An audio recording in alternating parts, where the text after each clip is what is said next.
ఒక విజన్తో ముందుకు వెళ్తూ అద్భుతాలు సాధిస్తున్నామని ఏపీ సీఎం చంద్రబాబు అన్నారు. విశాఖపట్నంలో కాగ్నిజెంట్ శాశ్వత క్యాంపస్కు ఐటీ మంత్రి లోకేష్ ఆ సంస్థ ప్రతినిధులతో కలిసి సీఎం శంకుస్థాపన చేశారు. కాగ్నిజెంట్ సత్వా సంస్థతో పాటు మరో 7 ఐటీ సంస్థలకు భూమి పూజ చేశారు. నాలెడ్జ్ ఎకానమీ టెక్నాలజీకి విశాఖపట్నం కేంద్రంగా మారుతోందని చెప్పారు. ఎకనామిక్ రీజియన్ కింద నగరాన్ని అభివృద్ధి చేస్తున్నామన్నారు. కాగ్నిజెంట్కు భారత్లో 5 సెంటర్లు చెన్నై, హైదరాబాద్, పూణే, బెంగళూరు, కోల్కతాలో ఉన్నాయని, భారత్ నుంచే 2,41,500 మంది కాగ్నిజెంట్ సంస్థకు పనిచేస్తున్నారని తెలిపారు. వీరిలో దాదాపు 80% మంది భారతీయులని సీఎం చెప్పారు. అంతర్జాతీయ స్థాయి దిగ్గజ ఐటీ కంపెనీ విశాఖలో అడుగుపెట్టడం చారిత్రాత్మక మైలురాయని ఐటీ మంత్రి నారా లోకేష్ అన్నారు. విశాఖలో కాగ్నిజెంట్ సహా 9 ఐటీ కంపెనీల శంకుస్థాపన కార్యక్రమంలో మంత్రి లోకేష్ పాల్గొన్నారు. విజన్ వాస్తవ రూపం దాలిస్తే కాగ్నిజెంట్ లాంటి ప్రతిష్టాత్మక సంస్థలుగా మారతాయన్నారు. 2025 దావోస్లో కలిసి కాగ్నిజెంట్ను విశాఖకు ఆహ్వానించామని, ఇప్పుడు మళ్లీ దావోస్కు వెళ్లకముందే ఆ సంస్థ ఇక్కడ కార్యకలాపాలు ప్రారంభించిందని తెలిపారు. నూతన కార్యాలయ భవనానికి శంకుస్థాపన చేసిందని అన్నారు. విశాఖ టీడీపీ పార్టీ కార్యాలయంలో 77వ రోజు మంత్రి లోకేష్ ప్రజా దర్బార్ నిర్వహించారు. ప్రతి ఒక్కరిని ఆప్యాయంగా పలకరించిన మంత్రి లోకేష్ వివిధ సమస్యలపై వారి నుంచి అర్జీలు స్వీకరించారు.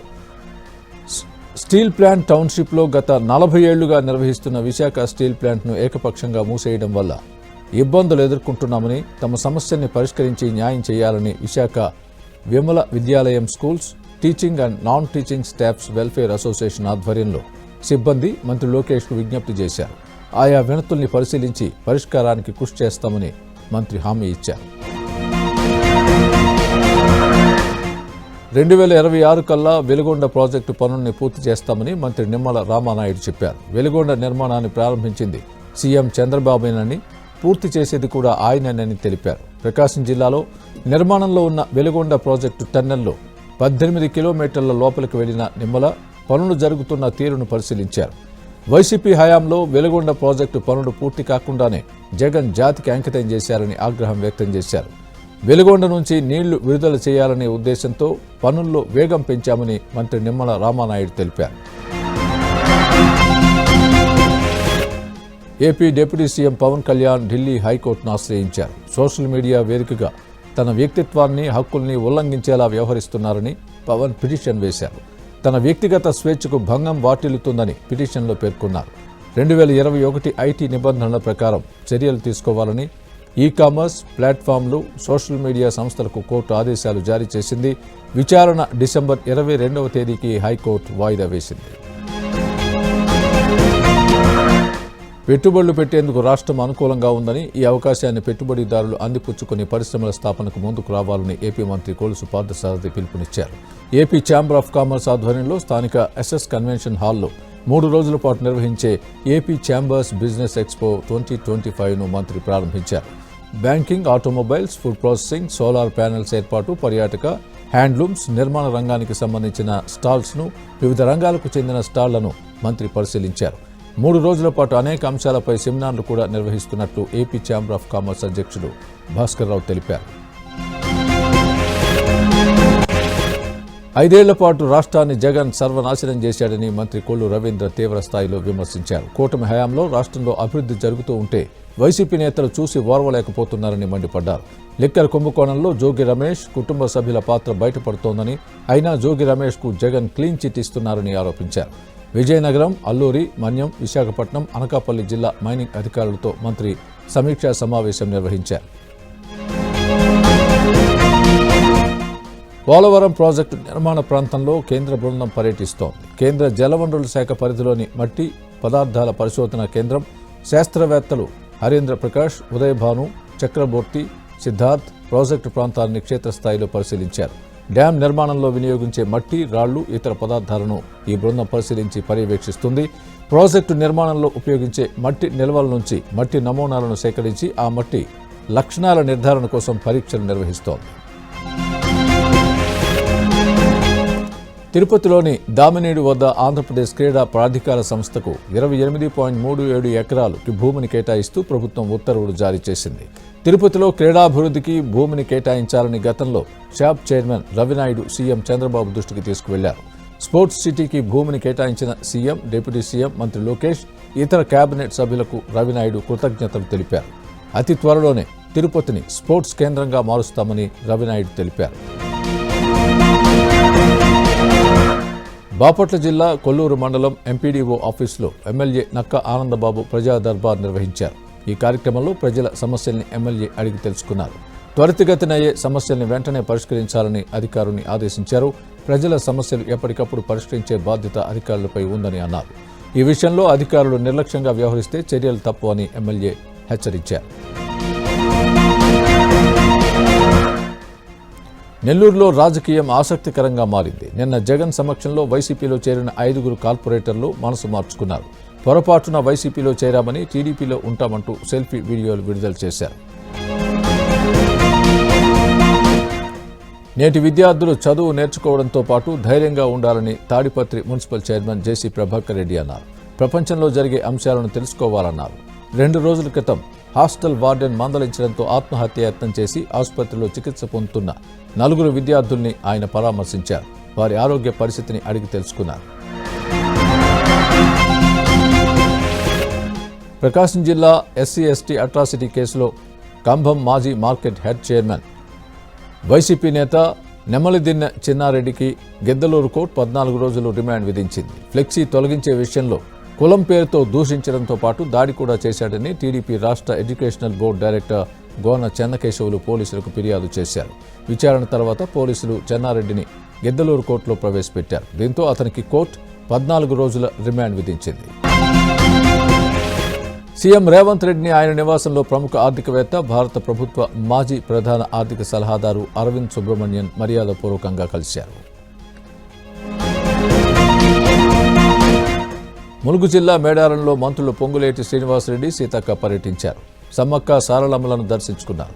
జాతరలో జరిగే అభివృద్ధి పనుల్ని మంత్రులు పరిశీలించారు. జంపన్న బాగు వద్ద జరిగే పనుల్ని పరిశీలించారు. మేడారం ప్రాంగణాన్ని మహా అద్భుతంగా తీర్చిదిద్దుతామని, అమ్మవార్ల సంకల్పంతో పనులన్నీ పూర్తి చేస్తామని మంత్రి పొంగులేటి తెలిపారు. గతంలో లాగా తాత్కాలిక పనులు కాకుండా శాశ్వత పనులు చేపడతామన్నారు. బీఆర్ఎస్ నేతలకు కవిత వార్నింగ్ ఇచ్చారు. కాంగ్రెస్తో అంటకాగుతున్నారని, కొందరు వెకిలి ప్రయత్నాలు చేస్తున్నారని మండిపడ్డారు. వాళ్ళందరికీ ఒకటే చెబుతున్నారని, ఇప్పుడు పడింది టాసేనని, మున్ముందు టెస్ట్ మ్యాచ్ ఉంటుందని అన్నారు. ఎందుకు ఉలిక్కి పడుతున్నారని, దమ్ముంటే తన ప్రశ్నలకు సమాధానం చెప్పాలని అన్నారు. BRS MLA Madhavaram Krishnarao, BJP MLA Maheshwar రెడ్డికి జాగృతి అధ్యక్షురాలు కవిత నోటీసులు పంపారు. తనపై, తన భర్త అనిల్పై నిరాధార ఆరోపణలు చేశారంటూ నోటీసులు ఇచ్చారు. వారం రోజుల్లో బహిరంగ క్షమాపణ చెప్పాలని కవిత డిమాండ్ చేశారు. కవితకి సీఎం కావాలనే ఆశ ఉంటే తప్పు లేదని, అయితే అత్యాశ ఉండకూడదన్నారు టీపీసీసీ చీఫ్ మహేష్ కుమార్ గౌడ్. కవిత కొన్ని వాస్తవాలను బయటపెడుతోందని, కవిత ఆరోపణలపై విచారణ చేయించాలని సీఎం రేవంత్ రెడ్డికి దృష్టికి తీసుకువెళ్తారని తెలిపారు. శంషాబాద్ విమానాశ్రయంలో టీమిండియా మాజీ ప్లేయర్ సచిన్ టెండూల్కర్ సందడి చేశారు. ముంబై నుంచి హైదరాబాద్కు వచ్చిన సచిన్ శంషాబాద్ ఎయిర్పోర్ట్లో దిగగానే ఆయనను చూసేందుకు పెద్ద సంఖ్యలో అభిమానులు వచ్చారు. మేడ్చల్ జిల్లా శామీర్పేట బీసీ గురుకుల పాఠశాల వద్ద బీఆర్ఎస్వీ అధ్యక్షుడు గెల్లు శ్రీనివాస్ అరెస్ట్ అయ్యారు. హాస్టల్లో విద్యార్థుల సమస్యల్ని వెంటనే పరిష్కరించాలని డిమాండ్ చేస్తూ ఆందోళన నిర్వహించారు. బీసీ సంక్షేమ శాఖ మంత్రి పొన్నం ప్రభాకర్ పదవి నుంచి తప్పుకోవాలని డిమాండ్ చేశారు. ప్రభుత్వం చేస్తున్న ప్రకటనలకు క్షేత్రస్థాయిలో జరుగుతున్న తీరుకు సంబంధం లేదని గెల్లు శ్రీనివాస్ ఆరోపించారు. ఫోన్ ట్యాపింగ్ కేసులో నిందితుడిగా ఉన్న మాజీ ఐపీఎస్ అధికారి ప్రభాకర్ రావు సిట్ ఎదుట లొంగిపోయారు. ఉదయం జూబ్లీహిల్స్ పీఎస్కు వెళ్లిన ఆయన సుప్రీంకోర్టు ఆదేశాల మేరకు సిట్ ఎదుట హాజరయ్యారు. వారం రోజుల పాటు ప్రభాకర్ రావు కస్టోడియల్ విచారణకు సుప్రీంకోర్టు గురువారం అనుమతిచ్చింది. దాని తర్వాత వచ్చిన రిపోర్టుపై మళ్లీ విచారణ చేస్తామని పేర్కొంది. ఆయనకు భౌతికంగా ఎలాంటి హాని జరగకుండా చూడాలని సుప్రీం ఆదేశించింది. ఈ క్రమంలో ప్రభాకర్ రావు సిట్ ఎదుట హాజరయ్యారు. ఏలూరు జిల్లా కోయలగూడెం మండలం అచ్యుతాపురం గ్రామ రెవెన్యూ అధికారిగా విధులు నిర్వహిస్తున్న ఎన్ రాజేశ్వరరావుపై ఉన్నతాధికారులు సస్పెన్షన్ వేటు వేశారు. కోయలగూడెం మండలం బోడిగూడెం గ్రామ వీఆర్ఓగా విధులు నిర్వహిస్తున్న సమయంలో రాజేశ్వరరావుపై వచ్చిన తీవ్రమైన అవినీతి ఆరోపణలు, విధుల్లో నిర్లక్ష్యం, కార్యాలయానికి హాజరు కాకుండా ప్రజల్నే ఇంటికి రప్పించుకోవడం, కుల వివక్షను ప్రదర్శించడం, ప్రజల్ని, సిబ్బందిని వేధింపులకు గురి చేయడం తదితర తీవ్ర అంశాలపై వచ్చిన ఫిర్యాదుల మేరకు కలెక్టర్ వెట్రిసెల్వి ఆయన్ను సస్పెండ్ చేసినట్లు తహసీల్దార్ నాగరాజు తెలిపారు. కర్నూలు జిల్లా ఎమ్మిగనూరులో ఆదోని జిల్లా సాధన సమితి జేఏసీ నాయకులు కళ్లకు గంతలు కట్టుకుని వినూత్న రీతిలో నిరసన చేపట్టారు. ఎమ్మిగనూరులో చేపట్టిన రిలే నిరాహార దీక్షకు రాయలసీమ సాగునీటి సమితి నాయకులు మద్దతిచ్చారు. ఆదోని జిల్లా ఏర్పాటు చేయాలని దశాబ్ద కాలంగా డిమాండ్ ఉందని రాయలసీమ సాగునీటి సమితి అధ్యక్షులు బొజ్జ దశరథ్ రామిరెడ్డి అన్నారు. అయితే ఇక్కడి నాయకులు ఆదోని జిల్లా చేస్తామని ఎన్నికల ముందు కూటమి ప్రభుత్వం హామీ ఇవ్వలేదని చెప్పడం బాధాకరమన్నారు. ఆదోని వ్యాపార పరంగా సెకండ్ బొంబేగా ఉందని అన్నారు. పశ్చిమ ప్రాంతం అభివృద్ధి చెందాలంటే ఆదోనిని జిల్లా చేయాలని డిమాండ్ చేశారు. ఇంద్రకీలాద్రి అమ్మవారి ఆలయంలో భవానీ దీక్ష విరమణలు రెండో రోజుకు చేరుకున్నాయి. ఎర్రటి దుస్తుల్లో భవానీలు ఇరుముడ్లు సమర్పించేందుకు ఆలయానికి చేరుకున్నారు. శుక్రవారం కావడంతో పెద్ద సంఖ్యలో భవానీలు తరలి వచ్చారు. జై దుర్గా జై జై దుర్గా నామస్మరణతో ఇంద్రకీలాద్రి ఆలయ ప్రాంగణం మారుమోగిపోయింది. నిర్మాత అశ్విని దత్, రాజ్యసభ ఎంపీ, రచయిత విజయేంద్ర ప్రసాద్, తమిళనాటి Pavani, Tamil Bigg Boss contestant Priyanka Tirumala శ్రీనివాసుడిని దర్శించుకున్నారు. అనంతరం వేద పండితులు వేదాశీర్వచనం పలకగా ఆలయ అధికారులు వారిని స్వామివారి వస్త్రంతో సత్కరించి శ్రీవారి తీర్థ ప్రసాదాలను అందజేశారు. విశాఖ డబుల్ డెక్కర్ బస్ సర్వీసులు సింహాచలం వరకు పొడిగించారు. ఈ మేరకు ఆర్కే బీచ్ నుంచి సింహాచలం కొండ దగ్గర దిగువ బస్టాండ్ వరకు డబుల్ డెక్కర్ బస్సులు నడపనున్నట్లు సిబ్బంది తెలిపారు. పర్యాటకుల్ని దృష్టిలో పెట్టుకుని బస్సు టికెట్లను సగానికి తగ్గించినట్లు కూడా సిబ్బంది చెబుతున్నారు. ఇక బస్సులో ప్రయాణం చాలా ఆహ్లాదకరంగా ఉందని ప్రయాణికులు చెబుతున్నారు. బస్సులో కూర్చొని పర్యటిస్తూ ఉంటే విశాఖలోని సుందర ప్రదేశాలు చాలా కనువిందు చేస్తున్నాయని చెబుతున్నారు. సిద్దిపేట జిల్లాలోని ప్రముఖ శైవ క్షేత్రం కొమరవెల్లి మల్లన్న కళ్యాణానికి ముస్తాబవుతున్నారు. విజయాచల గుట్టల్లో పెళ్లి సందడి మొదలైపోయింది. మల్లన్న కళ్యాణ వైభోగానికి వేదిక సిద్ధమైంది. కొమరవెల్లి మల్లన్న కళ్యాణ వేడుకల కోసం ఆలయ ప్రాంగణంలోని తోటబావి వద్ద కళ్యాణ మండపం సర్వాంగ సుందరంగా సిద్ధమవుతోంది. వీర శైవుల ఆడబిడ్డ అయిన మెడలమ్మను, యాదవుల ఆడబిడ్డ అయిన కేతమ్మను మల్లన్న స్వామి వీరశైవ ఆగమ శాస్త్రం ప్రకారం వివాహం ఆడనున్నారు. భక్తుల సౌకర్యార్థం పోలీస్ అధికారులు బందోబస్తు ఏర్పాట్లు చేపట్టారు. హీరో బాలకృష్ణ నటించిన అఖండ 2 చిత్రం విడుదల సందర్భంగా అనంతపురంలో బాలకృష్ణ అభిమానులు పండుగ చేసుకుంటున్నారు. మడకశిర ఎమ్మెల్యే ఎంఎస్ రాజు ఆధ్వర్యంలో auto rally, urban MLA Daggubati Prasad ఆధ్వర్యంలో బైక్ ర్యాలీ నిర్వహించారు. శ్రీనగర్ కాలనీ నుంచి గౌరీ థియేటర్ వరకు బాలయ్య అభిమానులతో ర్యాలీ నిర్వహించారు. అనంతరం గౌరీ థియేటర్ దగ్గర శివలింగానికి ఎమ్మెల్యేలు ప్రత్యేక పూజలు చేశారు. అఖండ 2 చిత్రం ఘన విజయం సాధించాలని ఎమ్మెల్యేలు ఆకాంక్షించారు. నందమూరి బాలకృష్ణ నటించిన డివోషనల్ యాక్షన్ థ్రిల్లర్ మూవీ అఖండ 2 దేశవ్యాప్తంగా రిలీజ్ అయింది. ఈ సినిమాకు ప్రేక్షకుల నుంచి అశేష స్పందన లభిస్తోంది. కుత్బుల్లాపూర్ బాలయ్య బాబు ఫ్యాన్స్ అసోసియేషన్ ఆధ్వర్యంలో చింతల్ ఏషియన్ థియేటర్ వద్ద 110 కొబ్బరికాయలు కొట్టి టపాసులు కాల్చి సెలబ్రేషన్స్ చేసుకున్నారు. అఖండ సినిమా బ్లాక్ బస్టర్ హిట్ అవ్వాలని బాలకృష్ణ ఫ్యాన్స్ ఆకాంక్షించారు. ఈ సినిమాను కుటుంబంతో సహా చూడాలని కోరారు. Fire and security association of India Hyderabad chapter ఆధ్వర్యంలో 2 రోజుల పాటు జాతీయ స్థాయి సదస్సును మాదాపూర్ ఆవాస హోటల్లో ఏర్పాటు చేశారు. ఈ సదస్సుకు పెసా 2025 అనే పేరు పెట్టారు. తెలంగాణ అగ్నిమాపక శాఖ డైరెక్టర్ జనరల్ విక్రమ్ సింగ్ మాన్ ముఖ్య అతిథిగా హాజరై సదస్సును ప్రారంభించారు. 2 రోజుల పాటు జరిగే ఈ జాతీయ సదస్సులో వివిధ రంగాల నిపుణులు హైరైజ్, టాల్ బిల్డింగ్స్లో భద్రతాపరమైన సాంకేతిక సవాళ్లపైన చర్చించనున్నారు. తెలంగాణ వ్యాప్తంగా చలి పంజా విసురుతోంది. ఉత్తరాది నుంచి వీస్తున్న శీతల గాలుల వల్ల రాష్ట్రంలో చలి తీవ్రత పెరిగిందని హైదరాబాద్ వాతావరణ కేంద్రం ప్రకటించింది. సాధారణం కన్నా 2 నుంచి 3 డిగ్రీలకు కనిష్ట ఉష్ణోగ్రతలు పడిపోయినట్లు వాతావరణ శాఖ అధికారులు తెలిపారు. ఉత్తర, పశ్చిమ, ఈశాన్య జిల్లాల్లో చలిగాలుల ప్రభావం అధికంగా ఉంటుందని అన్నారు. శుక్రవారం, శనివారం శీతల, అతి శీతల పవనాలు వీచే అవకాశం ఉన్నందున ఉత్తర, పశ్చిమ, ఈశాన్య జిల్లాలకు ఎల్లో హెచ్చరికలు జారీ చేసినట్టు చెప్పారు.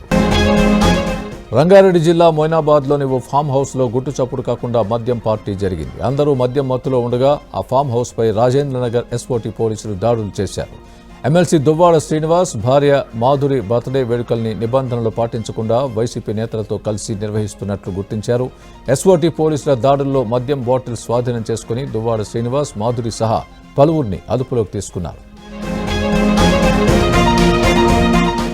బాపట్ల జిల్లా చీరాల రైల్వే స్టేషన్లో పూరి తిరుపతి ఎక్స్ప్రెస్ రైల్లో పోలీసులు నిర్వహించిన తనిఖీల్లో భారీగా గంజాయి పట్టుబడింది. జీఆర్పీ, ఆర్పీఎఫ్, సివిల్ పోలీసులు జనరల్ బోగీల్లో అనుమానాస్పదంగా కనిపించిన బ్యాగ్ను పరిశీలించారు. అందులో 71 గంజాయి చాక్లెట్లు ఉన్నట్లు గుర్తించారు. వెంటనే వాటిని స్వాధీనం చేసుకున్నారు. కేసు నమోదు చేసి విచారణ చేపట్టారు. బీజేపీ వద్ద తమ కంటే 75 రెట్లు ఎక్కువగా డబ్బుందని కాంగ్రెస్ ఆరోపిస్తోంది. రాజ్యసభలో 2 పార్టీల బ్యాంక్ బ్యాలెన్స్పై ప్రస్తావనకు వచ్చింది. 20 ఏళ్లలో బీజేపీ బ్యాంక్ బ్యాలెన్స్ 87.96 కోట్ల నుంచి 10,107 కోట్లకు పెరిగిందని కాంగ్రెస్ ఎంపీ అజయ్ మాకెన్ తెలిపారు. అదే సమయంలో కాంగ్రెస్ బ్యాంక్ బ్యాలెన్స్ 38 కోట్ల నుంచి 133 కోట్లకు పెరిగిందన్నారు. 2024లో బీజేపీ ఖాతాలో 10,107 కోట్లు ఉంటే తమ పార్టీ ఖాతాలో కేవలం 133.97 కోట్లే ఉన్నాయని కాంగ్రెస్ ఎంపీలు చెబుతున్నారు. ఢిల్లీలో వాయు కాలుష్యం ప్రజల్ని ఉక్కిరిబిక్కిరి చేస్తోంది. దట్టమైన పొగమంచు, వాయు కాలుష్యంతో రోడ్లపై విజిబిలిటీ తగ్గింది. దీంతో వాహనదారులు తీవ్ర ఇబ్బందులు పడుతున్నారు. రోజురోజుకు పెరుగుతున్న వాయు కాలుష్యం ఢిల్లీ వాసుల్ని భయపెడుతోంది. ఊపిరితిత్తుల సమస్యలు ఉన్నవారు అప్రమత్తంగా ఉండాలని అధికారులు హెచ్చరిస్తున్నారు. యుఎస్ ఫెడరల్ రిజర్వ్ కీలక వడ్డీ రేట్లను మరోసారి తగ్గించడంతో బంగారం ధర భారీగా పెరుగుతోంది. ఇవాళ ఒక్కరోజే 24 క్యారెట్ల 10 గ్రాముల బంగారం ఏకంగా 1,910 రూపాయలు పెరిగింది. దీంతో 24 క్యారెట్ల ధర 1,32,660 రూపాయలకు చేరుకుంది. కిలో వెండిపై కూడా భారీగా పెరిగింది. ప్రస్తుతం కిలో వెండి ధర 2,04,000 వద్ద కొనసాగుతోంది. ఇక హైదరాబాద్, చెన్నై, కేరళలో కిలో వెండి ధర 2,15,000 రూపాయలు